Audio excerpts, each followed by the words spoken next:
కాగితాలు ఉంటే ఆ చర్మపు కాగితాలు ఏంటబ్బా అని బయటకు తీస్తే చెక్ చేయడానికి స్క్రైబ్ దగ్గర పంపించారు.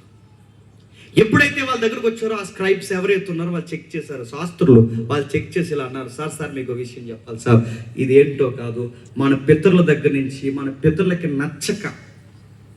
దేశానికి కనబడకుండా, వాళ్ళు చదవక ప్రజలను చదవనివ్వకుండా మన ప్రజల యొక్క హావభావాల్ని, వారి మనోభావాల్ని దెబ్బతీసేలాగా దేవునికి వ్యతిరేకంగా ప్రజలను తయారు చేయడానికి మన ముందున్న రాజులు బైబిల్ని మరుగు చేసి కూజాల్లో దాచేశారు సార్ అని చెప్పాడు. అంటే ఈ చర్మపు కాగితాలు ఏంటని రాజు అడిగినప్పుడు రాజుకి చెప్పారు, సార్ ఇది ఏంటో కాదు సార్, బైబిల్ సార్, బైబిల్. అంటే ఒక బైబిల్ అనేది ఒకటి ఉందని, ఆ బైబిల్ రాజు కూడా చదువుకోవాలని, ఆ రాజే కాదు ప్రజలు కూడా ఆ బైబిల్ చదువుకోవాలని, చదువుకోవడానికి వీలు లేకుండా ఈయనకి ముందున్న రాజులు ఆహాబు, ఈ పనికిమాల రాజులు అందరూ ఉన్నారుగా, ఈ పనికిమాల రాజులు అందరూ కలిసి ఆహాజు, ఆహాబు, ఈ ఉజ్జియా చివరికి